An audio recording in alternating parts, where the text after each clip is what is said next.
wabarakatuh. Perkenalkan, nama saya Alimin Rohmah, mahasiswi program studi Pendidikan Bahasa Inggris Fakultas Bahasa dan Seni Universitas Negeri Yogyakarta. Nah, video kali ini merupakan tugas ujian akhir semester mata kuliah Psikologi Pendidikan. Di video kali ini saya mau sedikit sharing tentang apa itu psikologi pendidikan dan juga materi-materi yang telah saya pelajari selama 1 semester ini. Dan juga saya mau sedikit menyampaikan tentang inovasi apa sih yang akan saya lakukan untuk Indonesia dalam bidang kependidikan untuk kedepannya. Nah, silahkan happy watching, silahkan like dan komen. Nggak subscribe nggak apa-apa. Happy watching.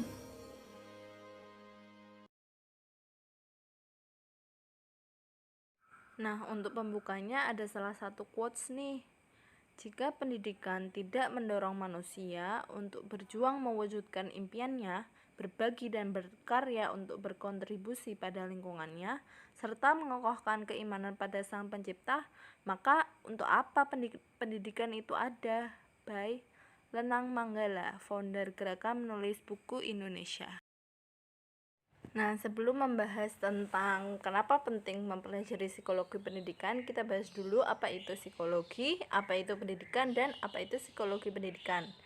Psikologi berasal dari bahasa Yunani psyche yang artinya jiwa dan logos artinya ilmu. Jadi secara etimologi, psikologi adalah ilmu yang mempelajari tentang kejiwaan seseorang.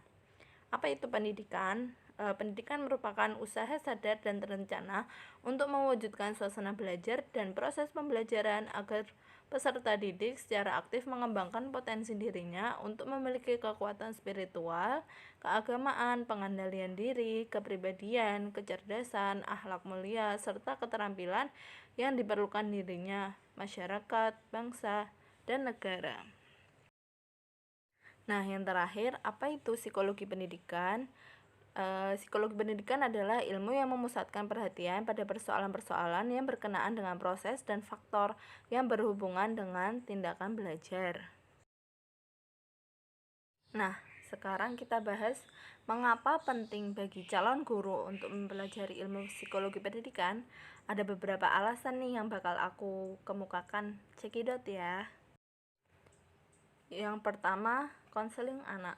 Dalam ilmu psikologi pendidikan, kita akan menemukan materi yang isinya membahas masalah-masalah yang berkaitan dengan perkembangan manusia, khususnya anak sekolah, sehingga seorang guru bisa memberikan pengarahan dan bimbingan kepada siswa yang membutuhkan terkait masalah akademik. Kedua, menentukan teknik pembelajaran yang tepat. Sebagai seorang pengajar maupun calon pengajar harus memiliki bekal dasar dalam menilai teknik pembelajaran yang efektif, yang sekiranya bisa digunakan dan diterapkan dalam keadaan tertentu, terutama karena keadaan karakteristik siswa berbeda-beda dan kecerdasan tiap individu juga berbeda. Ketiga, mengevaluasi hasil belajar. Tugas utama pendidik yaitu mengajar di dalam kelas dan memberikan ilmu pengetahuan sebanyak-banyaknya sesuai dengan mata pelajaran yang diampu. Kemudian melakukan evaluasi dari hasil pengajaran yang sudah dilakukan setiap harinya. Dengan mempelajari psikologi pendidikan, diharapkan agar pendidik mampu memberikan penilaian dan evaluasi untuk kemampuan siswa. 4. Mengantisipasi dan menangani kesulitan dalam proses pembelajaran. Ketika seorang pendidik mengalami kesulitan dalam mengantisipasi kemungkinan-kemungkinan yang terjadi atau timbulnya kesulitan belajar peserta tertentu, dengan mempelajari ilmu psikologi pendidikan, kita sudah tahu kesulitan yang mungkin akan terjadi. Kemudian juga lebih memudahkan kita sebagai pengajar untuk bisa mencari solusi yang tepat, terutama jika terjadi masalah sosial di sekolah. Kelima, mempertimbangkan waktu belajar.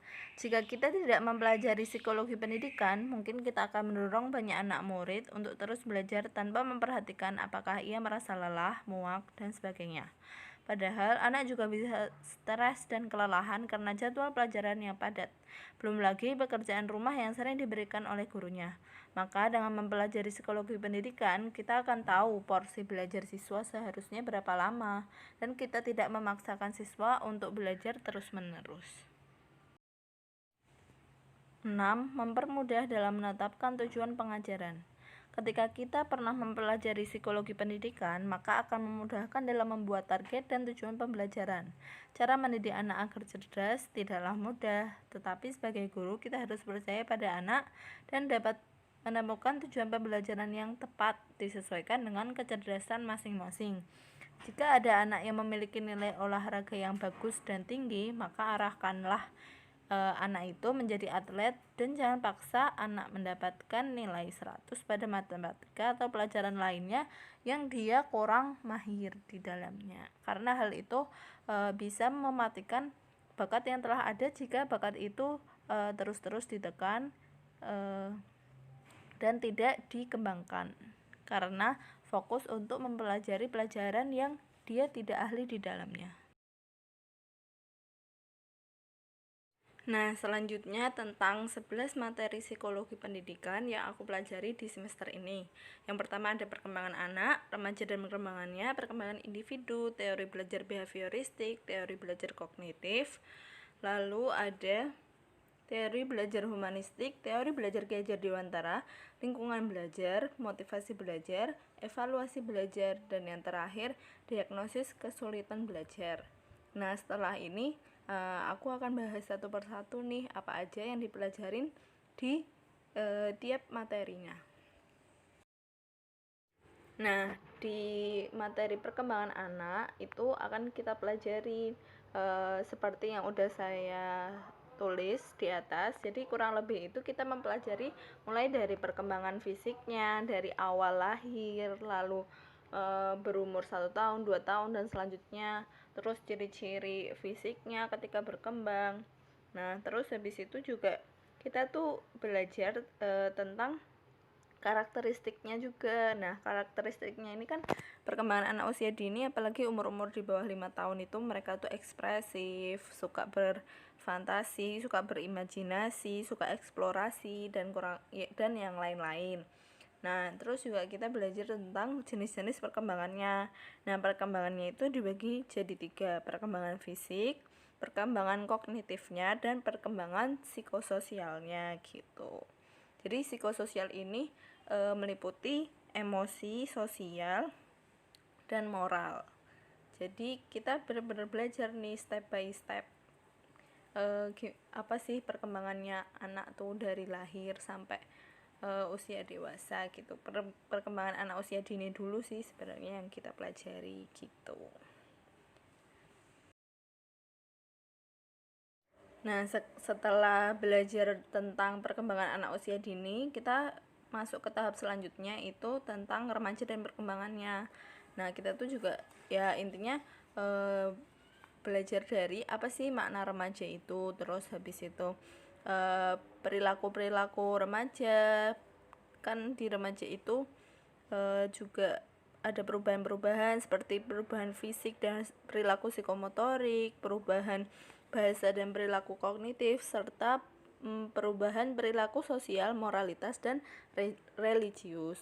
Lalu kita juga belajar tentang masalah-masalah yang timbul pada masa remaja. Contohnya kayak misalnya ngerasa insecure karena berat badan nggak seimbang, habis itu ngerasa nggak stabil, rasa rendah dirinya itu lebih tinggi, suka konflik misalnya dengan orang tua, atau dia itu nggak percaya dengan dirinya sendiri dan gampang dipengaruhi gitu.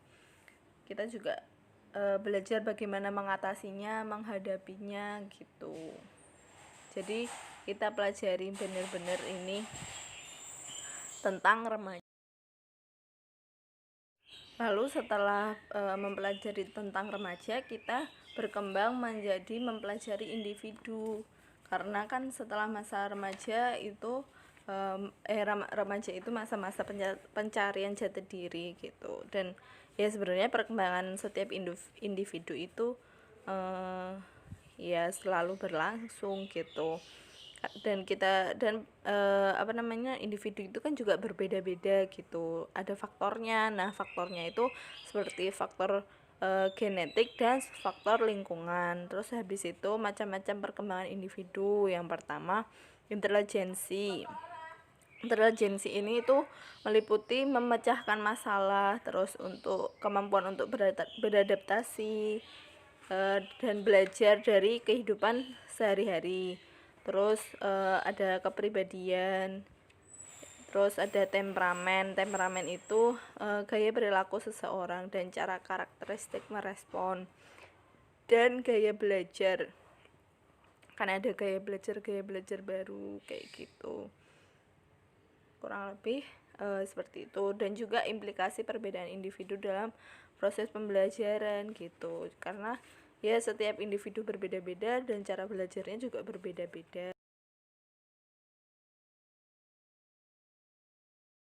Nah, selanjutnya kita akan belajar tentang teori pembelajaran. Ada beberapa. Yang pertama ada teori behavioristik. Merupakan teori belajar yang sangat menekankan perilaku atau tingkah laku yang dapat diamati.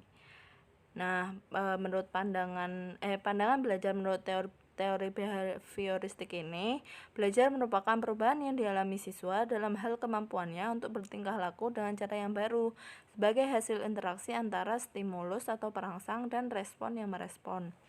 Nah, dari teori ini ada beberapa ahli. Yang pertama Thorndike yang terkenal dengan 3 prinsipnya, law of readiness, law of exercise, dan law of effect. Terus ada Pavlov dan ada teori penguatan atau reinforcement. Lalu ada juga ciri-ciri yang mendasari penerapan teori behavioristik dalam pembelajaran. Yang pertama, mementingkan pengaruh lingkungan. Yang kedua, mementingkan peranan reaksi. Yang ketiga, mengutamakan mekanisme terbentuknya hasil belajar. Yang keempat, mengutamakan peranan kemampuan yang sudah terbentuk sebelumnya. Yang kelima, mementingkan pembentukan kebiasaan melalui latihan dan pengulangannya. Nah, lanjut tentang teori belajar kognitif. Teori belajar kognitif ini menitikberatkan murid yang lebih aktif daripada gurunya. Dan sebenarnya menurut teori kognitif ini, pengertian belajar itu adalah suatu perubahan persepsi dan pemahaman yang tidak selalu berbentuk tingkah laku yang dapat diamati dan dapat diukur. Jadi maksudnya bisa jadi itu merupakan pola pikir, jadi bukan tingkah laku yang bisa diamati perubahannya. Lalu ada prinsip-prinsipnya. Yang pertama, mementingkan proses daripada hasil. Yang kedua, disebut juga sebagai model perseptual, yaitu mengoptimalkan pemahaman suatu objek. Yang ketiga, persepsi menentukan tingkah laku seseorang, serta pemahaman terhadap situasi yang berhubungan dengan tujuan belajar. Yang keempat, perubahan persepsi merupakan proses pembelajaran yang kadang tidak nampak dalam bentuk tingkah laku. Dan ada beberapa yang lain, kurang lebih seperti itu. Lalu ada pandangan teori belajar kognitif menurut para ahli. Sebenarnya ada banyak banget yang ahli yang mengemukakan tentang teori belajar kognitif ini. Tapi yang paling terkenal adalah Jean Piaget, yaitu beliau itu mempunyai kontribusi besar dalam pemahaman terhadap perkembangan intelektual anak. Dengan teorinya perkembangan berpikir, ia mengemukakan tahap perkembangan kognitif anak itu ada 4. Yang pertama, teori sensori motor, itu saat bayi. Yang kedua, praoperasional umur 2-7 tahun. Yang ketiga, operasional konkret, itu umur 7-11 tahun. Dan yang terakhir, operasional formal dari umur 11 sampai dewasa. Lalu penerapannya di pembelajaran, pada intinya itu teori ini mengemukakan belajar itu tidak harus berpusat pada guru, tetapi peserta didik harus lebih aktif. Contohnya seperti kurikulum 13. Lalu selanjutnya, bahan pembelajaran dan metode pembelajaran harus menjadi perhatian utama, karena peserta didik akan sulit memahami bahan pembelajaran jika tidak tersiapkan dengan baik. Selanjutnya, dalam proses pembelajaran, guru harus memperhatikan tahapan perkembangan kognitif peserta didik. Dan yang terakhir, belajar itu harus berpusat pada peserta didik, karena peserta didik melihat sesuatu berdasarkan dirinya sendiri. Selanjutnya, teori belajar humanistik yang terkenal adalah tokohnya Carl Rogers. Nah, sebenarnya apa sih teori belajar humanistik itu? Jadi teori belajar humanistik itu proses memanusiakan manusia, yang mana dalam proses pembelajarannya melibatkan aspek pikiran dan perasaan.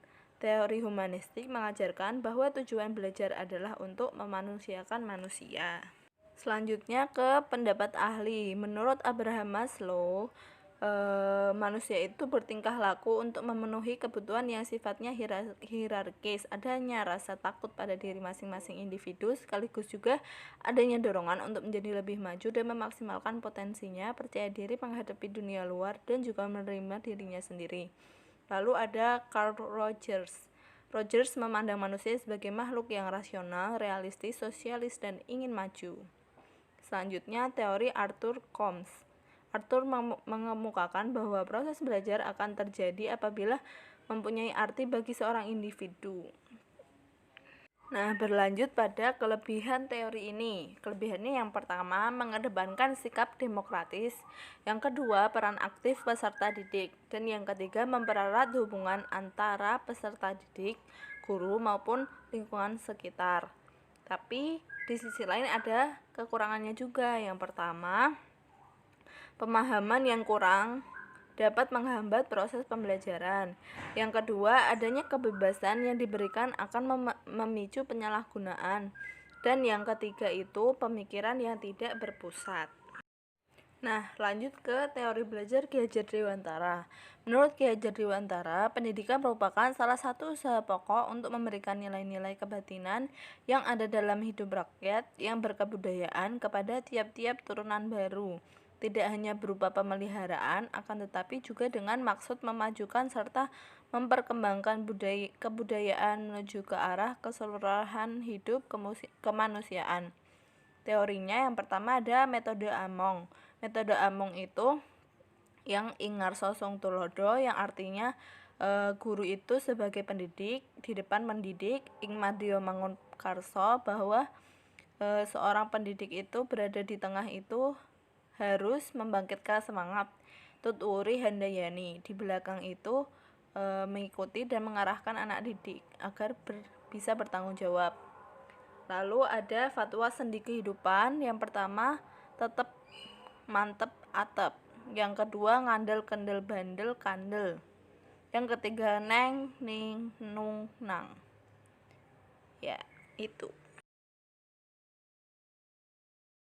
Nah, yang selanjutnya tentang lingkungan belajar. Kita sudah selesai ke teori belajar, sekarang ke lingkungan belajar. Pengertian lingkungan yaitu segala sesuatu yang ada di sekitar anak. Pengertian belajar, suatu proses atau upaya yang dilakukan setiap individu untuk merubah tingkah laku sebagai suatu pengalaman dari berbagai materi yang telah dipelajari. Nah, sebenarnya pengertian lingkungan belajar menurut Ki Hajar Dewantara adalah mencakup lingkungan keluarga, lingkungan sekolah, lingkungan masyarakat. Dan ketiga lingkungan ini sebagai tripusat yang mempengaruhi manusia secara bervariasi. Nah, lanjut tentang jenis-jenis lingkungan belajar. Lingkungan belajar itu terdiri dari lingkungan eksternal, internal, dan lingkungan sosial. Dan lanjutnya tentang pengaruh lingkungan belajar terhadap hubungan sosial. Jadi semakin anak-anak itu lingkungan belajarnya baik dan banyak yang bisa mensupport, nanti hubungan sosialnya otomatis juga akan baik juga. Selanjutnya faktor-faktor lingkungan belajar, yaitu tempat belajar, alat-alat belajar, suasana, waktu, dan juga pergaulan. Lanjut tentang motivasi belajar. Motivasi adalah sebuah dorongan dari dalam diri seseorang yang menyebabkan seseorang bertingkah laku untuk melakukan suatu hal yang sesuai dengan dorongan atau keinginan tersebut. Berbagai pandangan terhadap motivasi. Nah, yang pertama pandangan behaviorisme terhadap motivasi. Yang kedua, menurut paham behavioristik, motivasi merupakan faktor eksternal yang perlu didesain untuk merubah perilaku individu sesuai dengan perilaku yang diharapkan dengan pengaplikasian satu atau lebih dari beberapa konsep. Nah, yang kedua itu pandangan kognitivisme terhadap motivasi. Itu ditekankan pada keyakinan tentang manusia sebagai makhluk berpikir. Tuh. Nah, teori motivasi belajar itu ada banyak sekali. Ada dari Fromm, ada Herzberg, ERG, Alderfer, dan lain sebagainya. Terus tentang penerapannya. Jadi sebelum proses itu diadakan asesmen. Selama proses pendidikan itu dijaga kestabilan semangat dan emosinya siswa. Dan yang terakhir itu pendidik perlu menunjukkan kesalahan-kesalahan yang dilakukan siswa. Lalu tentang kecemasan dan motivasi. Pada tahap tertentu, kecemasan dapat meningkatkan motivasi dan kinerja. Akan tetapi apabila kecemasan tersebut melampaui batas atau kemampuan individu untuk mengelolanya, maka kecemasan melemahkan motivasi untuk menurunkan kinerja. Selanjutnya tentang evaluasi belajar. Tes adalah seperangkat alat yang mengukur yang mempunyai nilai benar atau salah, dan itu bisa mengukur kemampuan siswa. Sedangkan pengukuran adalah memberikan penilaian dalam bentuk kuantitatif angka terhadap alat tes yang dikerjakan oleh siswa. Penilaian yaitu suatu proses untuk memberikan judgement terhadap proses pengukuran yang sebelumnya telah dilakukan. Yang terakhir, evaluasi. Evaluasi tidak hanya fokus dengan hasil belajar siswa, tetapi juga mengevaluasi program penjelasannya. Tujuan evaluasi pembelajaran yaitu merangsang kegiatan peserta didik dalam menempuh program pendidikan, serta mencari dan menemukan faktor-faktor penyebab keberhasilan dan ketidakberhasilan peserta didik dalam mengikuti program pendidikan sehingga dapat dicari dan ditemukan jalan keluarnya. Fungsinya yang pertama bagi siswa, mengetahui tingkat kemajuan belajar seorang siswa, membantu memberikan dorongan belajar atau motivasi belajar, dan memberikan pengalaman dan dalam belajar bagi siswa tersebut. Yang kedua bagi guru untuk menyeleksi dan mempersiapkan keberhasilan siswa. Yang ketiga bagi lembaga pendidikan, yaitu berfungsi untuk mempertahankan standar dan mutu pendidikan. Nah, selanjutnya tentang prinsip evaluasi pembelajaran. Yang pertama, komprehensif atau menyeluruh. Yang kedua, berkesinambungan. Yang ketiga, objektif. Yang keempat, valid. Yang kelima, praktis. Yang keenam, kooperatif. Nah, selanjutnya tentang yang terakhir, diagnosis kesulitan belajar. Apa sih diagnosis kesulitan belajar itu? Jadi kesulitan belajar itu adalah suatu gejala yang nampak pada peserta didik yang ditandai dengan adanya prestasi belajar yang rendah atau di bawah normal yang telah ditetapkan. Nah, jadi diagnosis itu perkiraan tentang apa sih kesulitan belajar yang dilalui oleh siswa. Yang kedua, kedudukan diagnosis kesulitan belajar. Peserta didik belum mampu menguasai bahan pelajaran yang telah diberikan oleh guru, sehingga harus mendapat perhatian khusus. Jadi Carroll mengatakan bahwa hasil belajar peserta didik dipengaruhi oleh waktu, usaha, bakat, kualitas pengajaran, dan kemampuan peserta didik. Yang ketiga, permasalahan belajar peserta didik. Itu ada yang pertama, learning disorder, yaitu kekacauan belajar. Yang kedua, learning dysfunction, gejala di mana proses belajar yang dilakukan siswa tidak berfungsi dengan baik. Yang ketiga, underachiever, mengacu kepada siswa yang sesungguhnya memiliki tingkat potensi intelektual yang tergolong di atas normal, tetapi prestasi belajarnya rendah. Yang keempat, slow learner atau lambat belajar. Yang kelima, learning disabilities atau ketidakmampuan belajar, mengacu pada gejala di mana siswa tidak mampu belajar atau menghindari belajar sehingga hasil belajar di bawah potensi intelektualnya. Ciri anak yang mengalami kesulitan belajar menurut Moh Surya. Yang pertama, menunjukkan adanya hasil belajar yang rendah. Yang kedua, hasil dicapai tidak sesuai. Yang ketiga, lambat dalam melakukan tugas-tugas. Yang keempat, menunjukkan sikap-sikap yang kurang wajar. Yang kelima, menunjukkan perilaku yang berkelainan. Dan yang keenam, menunjukkan gejala emosional yang kurang wajar. Faktor-faktornya yang pertama ada psikologis, dibagi menjadi dua, motivasi dan minat. Yang kedua, kesehatan, dibagi menjadi fisiologis dan kebiasaan belajar. Yang ketiga, nah, orang tua ini dibagi menjadi dua, dukungan dan materi atau ekonomi.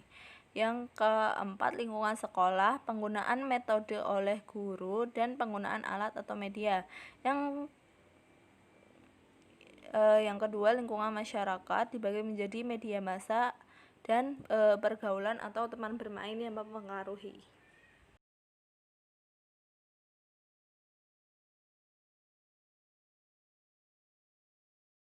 Nah, sekarang saya mau sharing apa saja inovasi yang akan saya lakukan untuk bidang kependidikan ke depannya. Saya sebenarnya nggak mau muluk-muluk ya, karena menurut saya inovasi itu bisa dibuat berawal dari hal-hal yang kecil dulu, dari lingkungan terdekat kita gitu. Jadi utamanya yang pertama, saya itu untuk saat ini pengen menyelesaikan kuliah saya, terus habis itu di sisi lain menyelesaikan kuliah, terus bisa berkontribusi di organisasi-organisasi atau kepanitiaan yang ada di lingkungan universitas. Tapi tidak menutup kemungkinan buat saya ingin mengembangkan diri lagi dengan mengikuti organisasi-organisasi di luar universitas ataupun kepanitiaan di luar agenda-agenda universitas gitu. Jadi dengan saya mengikuti organisasi-organisasi serta kepanitiaan, saya itu otomatis mengembangkan diri, skill dalam bersosialisasi, habis itu ada pengalaman-pengalaman baru gitu. Jadi dengan pengalaman-pengalaman baru ini dan pengembangan diri yang saya usahakan itu nanti ketika saya menjadi guru, jadi saya berusaha untuk open mind terhadap segala sesuatu. Jadi memandang segala sesuatu itu secara terbuka gitu. Jadi nggak harus saklek, nggak harus sesuai dengan peraturan gitu, tapi kita memandangnya secara keseluruhan. Nah, dengan cara seperti itu menurut saya bisa sedikit mengubah pola pikir siswa, wali murid, ataupun juga guru-guru yang lain. Karena sebenarnya juga di sekitar kita tuh masih banyak gitu loh orang-orang yang kurang terbuka pikirannya gitu. Jadi kayak ya seperti itu, kayak misalnya harus juara kelas terus yang pinter itu hanya yang juara kelas. Kan itu sebenarnya anggapan-anggapan yang udah harus mulai kita rubah gitu, karena kepintaran seseorang, kecerdasan seseorang itu tidak hanya dinilai dari akademiknya aja gitu. Dan menurut saya ya intinya saya ketika diberi kesempatan untuk menjadi guru, saya berusaha sebaik mungkin untuk menghadapi siswa ataupun wali siswa dan guru yang lain itu dengan pandangan terbuka gitu, dan ya berusaha sebaik mungkin untuk menjalin hubungan sosial yang baik gitu. Dengan jalinan hubungan sosial yang baik itu nanti bakalan berpengaruh juga kalau misalnya kita mau memberi tahu sesuatu yang baru bagi mereka gitu. Nah, dengan saya berkesempatan untuk menjadi guru, saya juga otomatis nanti bakalan berhadapan langsung dengan siswa. Nah, saya di sini tuh ingin bagaimana anak-anak muda di Indonesia, anak calon-calon pemimpin Indonesia ke depannya itu bisa lebih berpikiran terbuka lagi gitu, karena ya seperti yang kita tahu gitu, masih banyak bullying, masih banyak permasalahan-permasalahan kependidikan di Indonesia ini, baik itu pun permasalahan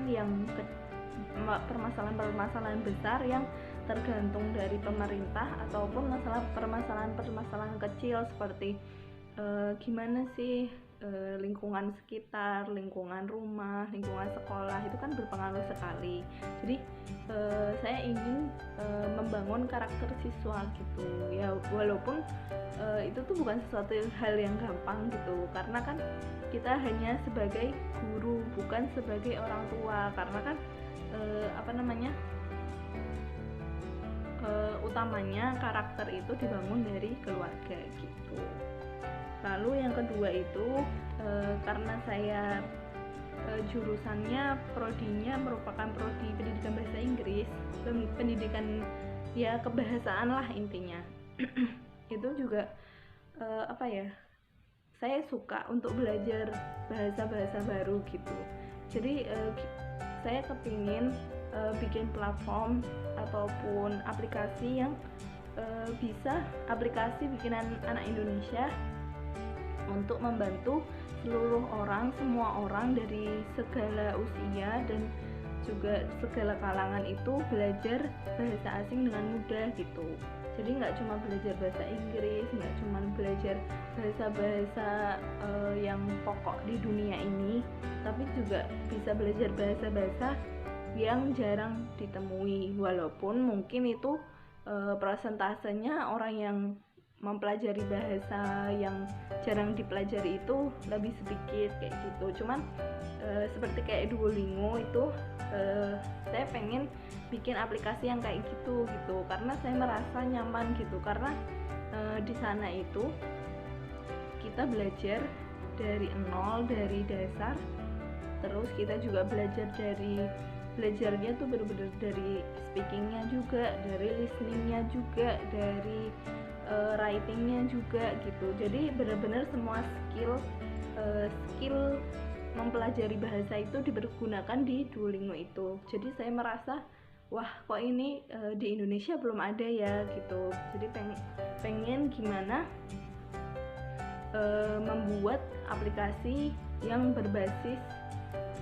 basisnya itu mempelajari bahasa asing gitu, tapi bisa dinikmati oleh semua kalangan gitu, karena di sana seru juga, ada kuis-kuisnya dan segala macamnya gitu. Lalu untuk selanjutnya yang pengen banget baru kepikiran juga sih, kayak bikin rumah singgah. Ya walaupun sekarang banyak banget rumah singgah di Indonesia, dan rumah singgah itu udah lama banget gitu.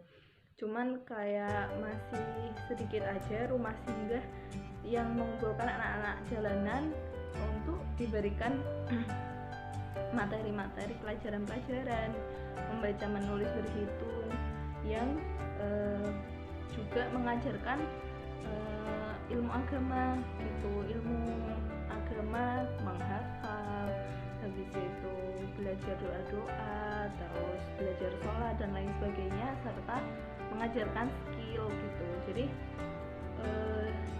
sebenarnya rumah singgah yang ingin saya buat itu rumah singgah yang seperti sekolah-sekolah biasa, mungkin lebih kayak ke boarding school juga sih, sekolah Islam kayak gitu. Jadi dari awal dikasih materi-materi pelajaran umum, habis itu membaca, menulis, berhitung dan sebagainya, terus juga diajarin sholat, diajarin ngaji, terus habis itu diajarin mungkin kayak skill-skill yang berwirausaha gitu, mungkin kayak jualan makanan dulu atau jualan kerajinan kayak gitu. Menurut saya tuh belum banyak ya, walaupun udah banyak banget rumah singgah yang ada di Indonesia ini gitu. Dan kalau bisa menyasarnya itu nggak cuma buat orang-orang yang itu ada di jalanan, tapi juga buat orang-orang yang di pelosok gitu. Jadi kayak bikin sekolah juga gitu, tapi basicnya sebenarnya rumah singgah gitu. Dan ya intinya semua yang saya paparkan, inovasi-inovasi yang saya paparkan tadi itu juga nggak bakal berhasil kalau misalnya nggak bareng-bareng gitu. Jadi saya pengen banget mungkin bikin entah organisasi atau komunitas yang memang menggerakkan hal-hal yang udah saya list tadi itu sebagai inovasi gitu. Karena kalau saya sendiri ya nggak bisa kayak gitu, karena kita juga nggak mau kan sukses sendirian gitu. Jadi kalau bisa sih menggerakkan teman-teman yang lain, kenalan-kenalan yang lain kayak gitu.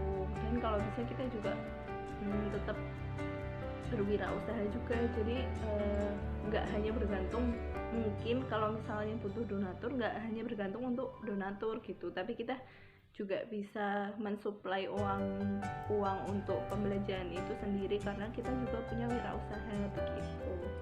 Terima kasih. Mohon maaf kalau misalnya selama di video tadi ada salah kata atau salah tulisan atau yang lain-lain atau tidak berkenan di hati kalian kayak gitu. Terima kasih sudah menonton. Wassalamualaikum warahmatullahi wabarakatuh.